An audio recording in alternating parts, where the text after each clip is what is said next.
अब हम देखते हैं फ्रैक्शंस को कंपेयर किस तरह किया जा सकता है। फ्रैक्शंस को कंपेयर करने के काफ़ी सारे तरीके हैं, क्योंकि हमारे पास डिफरेंट तरह की फ्रैक्शंस हैं, जिसमें लाइक फ्रैक्शंस, अनलाइक फ्रैक्शन और ऐसी फ्रैक्शन जिनके डिनोमिनेटर सेम होते हैं, जिनके डिनोमिनेटर डिफरेंट होते हैं। तो इन फ्रैक्शंस को कंपेयर करने के तरीके भी डिफरेंट हैं। तो आइए देखते हैं वो कौन से डिफरेंट वेज हैं जिनसे हम फ्रैक्शंस को कंपेयर कर सकते हैं। जिन फ्रैक्शंस के डिनोमिनेटर सेम होते हैं उनको कंपेयर करना बहुत आसान होता है, क्योंकि उसमें हमें उनके न्यूमरेटर्स को देख के अंदाज़ा हो जाता है कि उन फ्रैक्शन में से कौन सी बिगर है और कौन सी स्मॉलर है। सबसे पहले हम वो निशान देखते हैं जो हम फ्रैक्शन के कंपैरिजन के लिए यूज़ करते हैं। अगर हमारे पास दो फ्रैक्शंस हैं, तो जिस फ्रैक्शन की तरफ ये वाली साइड होगी वो फ्रैक्शन बड़ी होगी, इसका वाइड ओपन एंड जिस तरफ होगा वो फ्रैक्शन बड़ी होगी। ये फ्रैक्शन हम कह सकते हैं बड़ी है और ये छोटी है। इसी तरह अगर हम और दो फ्रैक्शन को कंपेयर कर रहे हैं, तो इस केस में ये फ्रैक्शन बड़ी होगी और ये छोटी होगी। और अगर दो फ्रैक्शन इक्वल हैं तो उनके दरमियान इक्वल का साइन आएगा। इस केस में दोनों फ्रैक्शन इक्वल हैं। तो हम देख सकते हैं कि ये फ्रैक्शन का साइन यूज होता है फ्रैक्शन के छोटा या बड़ा शो करने के लिए।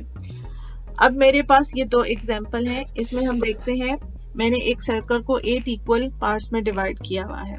तो यहाँ पे मेरे पास उसके 2 पार्ट्स शेडेड हैं, और जबकि यहाँ पे मेरे पास उसके 4 पार्ट्स शेडेड हैं। इसलिए कि मैंने इनको 8 इक्वल पार्ट्स में डिवाइड किया है, तो दोनों का डिनोमिनेटर सेम है, दोनों के पार्ट्स सेम हैं, तो उनके डिनोमिनेटर 8 है और न्यूमरेटर डिफरेंट है। तो ये एक लाइक फ्रैक्शंस हैं। हम इनको लाइक फ्रैक्शंस कह सकते हैं क्योंकि इनके डिनोमिनेटर सेम हैं। तो इनको कंपेयर करने में हमें इनके न्यूमरेटर्स को देख के अंदाजा हो जाएगा कि इस फ्रैक्शन का न्यूमरेटर बड़ा है, इसने ज्यादा पोर्शन शेडेड कवर किया है, तो हमारे पास ये फ्रैक्शन बड़ी है। यहाँ पे फ्रैक्शंस को कंपेयर करते वक्त 2-3 चीजें जहन में रखनी जरूरी है कि वो फ्रैक्शन, उनमें से पहली चीज ये है कि वो फ्रैक्शन जिनके न्यूमरेटर्स का नंबर बड़ा होता है वो फ्रैक्शंस बड़ी होती हैं। इसको हम यूं भी शो कर सकते हैं कि जब न्यूमरेटर का नंबर बड़ा होगा फ्रैक्शन वो वाली बड़ी होगी, लेकिन अगर डिनोमिनेटर का नंबर बड़ा है तो वो फ्रैक्शन छोटी होगी। इसकी मैं आपको एक एग्जांपल देती हूँ। जैसे कि आप ये वाली फ्रैक्शंस देखें, 4/6 एंड 2/6। इसमें न्यूमरेटर किस फ्रैक्शन में बड़ा है? इस फ्रैक्शन में न्यूमरेटर बड़ा है, इसलिए ये फ्रैक्शन बड़ी होगी। लेकिन अब इस एग्जांपल में देखें, 3/8 एंड 5/6। इसमें इस फ्रैक्शन का डिनोमिनेटर का नंबर ज्यादा बड़ा है, इसलिए ये फ्रैक्शन छोटी होगी और 5/6 बड़ा होगा। तो इस तरह से ये बात इम्पोर्टेंट है कि न्यूमरेटर का नंबर बढ़ेगा, न्यूमरेटर बड़ा होगा, फ्रैक्शन बड़ी होगी, और अगर जिस फ्रैक्शन का डिनोमिनेटर बड़ा होगा वो फ्रैक्शन छोटी होगी। यहाँ पे एक और चीज भी याद रखने की है कि अगर सेम न्यूमरेटर हो, अगर किसी फ्रैक्शन में, दो फ्रैक्शन में सेम न्यूमरेटर हो, तो वो फ्रैक्शन जिसका डिनोमिनेटर छोटा होगा वो फ्रैक्शन बड़ी होगी। इसकी हम एक एग्जांपल लेते हैं। अगर हमारे पास न्यूमरेटर सेम है, 4/9 एंड 4/7, हमारे पास दो फ्रैक्शन है, तो जिसका डिनोमिनेटर स्मॉलर है वो फ्रैक्शन बड़ी होगी। हम इसको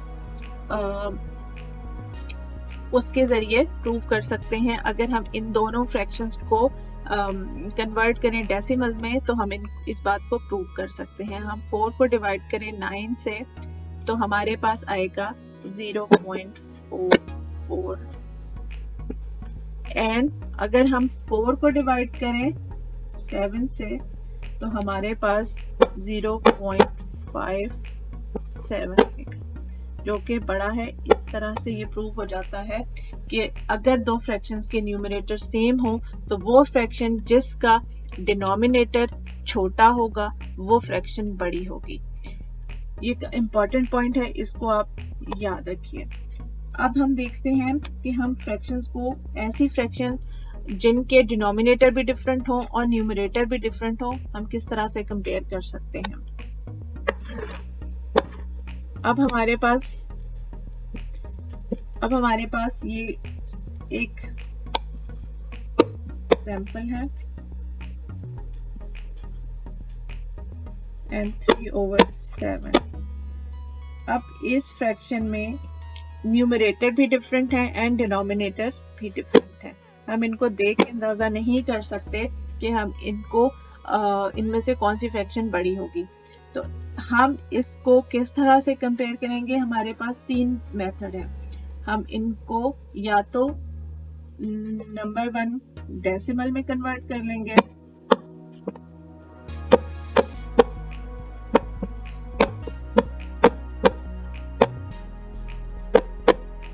हम इनको डेसिमल में कन्वर्ट करेंगे।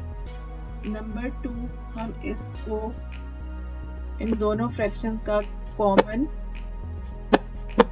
डिनोमिनेटर बनाएंगे या हम इनको क्रॉस मल्टीप्लाई करेंगे।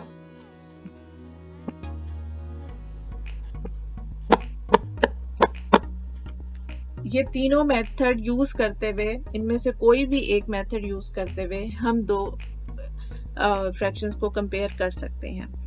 अब हम देखते हैं कि हम इनको किस तरह से, अगर हम इस एग्जाम्पल को डेसिमल में कन्वर्ट करके कंपेयर करना चाहें तो इसके डेसिमल हमारे पास कुछ इस तरह से आएंगे 0.44 एंड 3/7 का अगर हम डेसिमल बनाएं तो हमारे पास 3/7, तो ये हमारे पास 0.42 आएगा, जिसको देख के हमें पता चलता है कि हमारे पास ये फ्रैक्शन बड़ी है। इस तरह से हम इसको इजीली कंपेयर कर सकते हैं। अब हम देखते हैं कि हम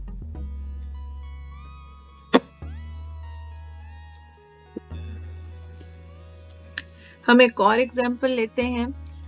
हमारे पास दो फ्रैक्शन है 3/5 एंड 4/9। हम इसको इन तीनों मेथड में से कोई सा भी मेथड यूज करते हुए कंपेयर कर सकते हैं। या तो हम इनको कन्वर्ट कर लेंगे डेसिमल में, तो हम इनको इजीली कंपेयर कर लेंगे, या हम इनका डिनोमिनेटर कॉमन बना लेंगे, जो कि मैंने अपनी पिछली वीडियोस में एक्सप्लेन किया हुआ है, आप उनको चेक कर सकते हैं। या हम इनको क्रॉस मल्टीप्लिकेशन कर लेंगे। क्रॉस मल्टीप्लिकेशन में हम इनको इस वाले नंबर को इससे मल्टीप्लाई कर देंगे और इस वाले नंबर को इससे मल्टीप्लाई कर देंगे। इसमें हम देखते हैं कि हमारे पास 9/27 आ गया, 9 times 3 27 and 4 times 5 is 20। तो हम देख सकते हैं कि 27 is bigger than 20, तो हम कह सकते हैं कि हमारी 3/5 फ्रैक्शन इज बिगर देन 4/9। अब हम दूसरा मेथड यूज करते हैं जो कि है कॉमन डिनोमिनेटर बनाने का। कॉमन डिनोमिनेटर हम किस तरह बनाते हैं, हम इनको क्रिस क्रॉस मेथड यूज करते हैं। हम इस पूरी फ्रैक्शन को 9/9 से मल्टीप्लाई कर लेते हैं और इस पूरी फ्रैक्शन को 5/5 से मल्टीप्लाई कर लेते हैं। तो हमारे पास कुछ इस तरह से आ जाएगा जब हम इसका कॉमन डिनोमिनेटर बनाएंगे 27/45 और इधर हमारे पास 20/45। अब हमारे पास दोनों डिनोमिनेटर कॉमन आ गए हैं। अब हम इनको इजीली कंपेयर कर सकते हैं। तो उससे हमें अंदाजा हो रहा है इनके न्यूमरेटर्स देख के कि हमारे पास ये वाली फ्रैक्शन बड़ी है। और अब हम इसका तीसरा मेथड यूज करते हैं जो कि है इनको डेसिमल में कन्वर्ट करना। तो हमारे पास फ्रैक्शन है 3/5 एंड 4/9। तो तो अगर हम इनको डेसिमल में कन्वर्ट करें तो हमारे पास इनके डेसिमल कुछ इस तरह से बनेंगे,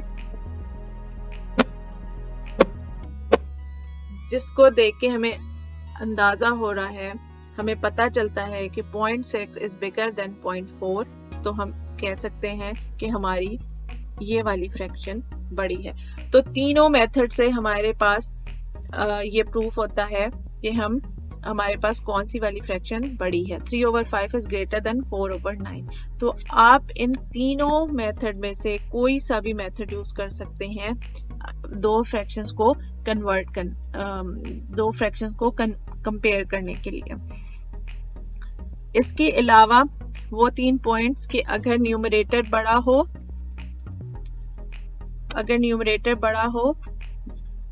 तो फ्रैक्शन भी वो वाली बड़ी होती है, लेकिन अगर डिनोमिनेटर बड़ा हो किसी फ्रैक्शन का तो वो वाली फ्रैक्शन छोटी होगी उस फ्रैक्शन से जिसका डिनोमिनेटर छोटा होगा। और अगर सेम न्यूमरेटर हो तो वो फ्रैक्शन जिसका डिनोमिनेटर स्मॉल हो वो फ्रैक्शन बड़ी होती है। तो ये कुछ पॉइंट्स हैं, ये कुछ तरीके हैं जिनके जरिए हम दो कंपेयर कर सकते हैं फ्रैक्शंस को।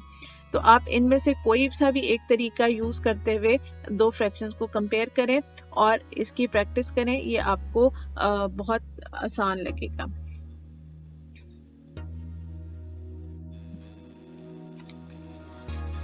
अब हम इसकी एक और एग्जांपल देखते हैं कि हम इन तीनों तरीकों को यूज करते हुए कैसे दो फ्रैक्शंस को कंपेयर कर सकते हैं। अगर हम कोई सी भी दो फ्रैक्शन लें 3/8 एंड 6/9, हम इन दो फ्रैक्शंस में देखते हैं कि हमारे न्यूमरेटर भी डिफरेंट है और डिनोमिनेटर भी डिफरेंट है। अपेरेंटली हम इनको देखते हुए कंपेयर नहीं कर सकते। तो हम इन तीनों मेथड्स को यूज करते हुए इनमें से कोई सा भी आप एक मेथड यूज करें, मैं आपको तीनों यूज करके बताऊंगी कि हम इनको किस तरह 1 by 1 कंपेयर कर सकते हैं इन मेथड से। सबसे पहले हम इनको अगर डेसिमल में कन्वर्ट करें तो हम 3 को डिवाइड करेंगे 8 से, तो हमारे पास इसका डेसिमल कुछ इस तरह से आ जाएगा।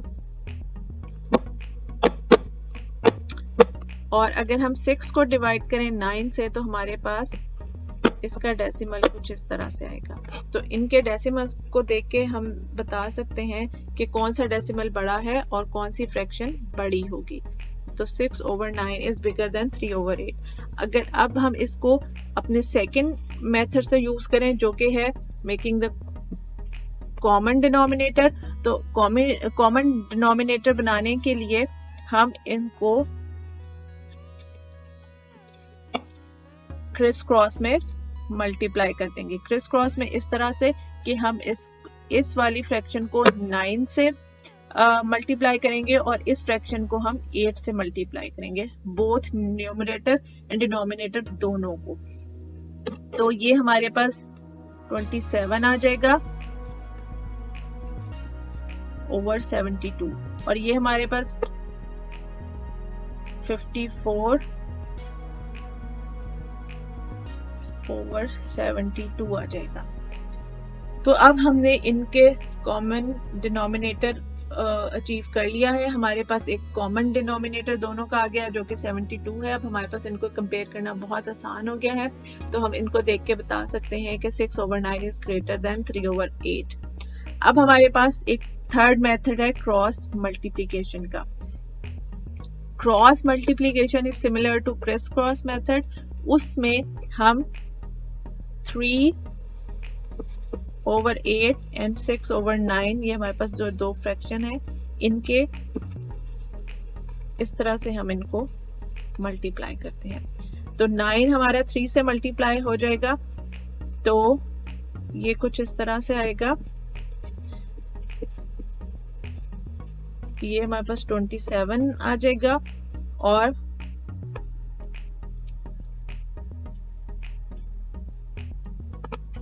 तो हमारे पास हम देख के बता सकते हैं कि हमारी ये वाली फ्रैक्शन बड़ी है। और यहाँ पे भी सेम यही आएगा जो कि कैलकुलेशन एरर है, इसको आप ठीक कर लीजिए। 48। तो हम इनके क्रॉस मल्टीप्लिकेशन से हमें अंदाजा हो जाता है कि कौन सी फ्रैक्शन बड़ी है। तो हम इन तीनों मेथड को यूज करते हुए इनमें से कोई सा भी आप मेथड यूज करें तो आप फ्रैक्शन को कंपेयर कर सकते हैं।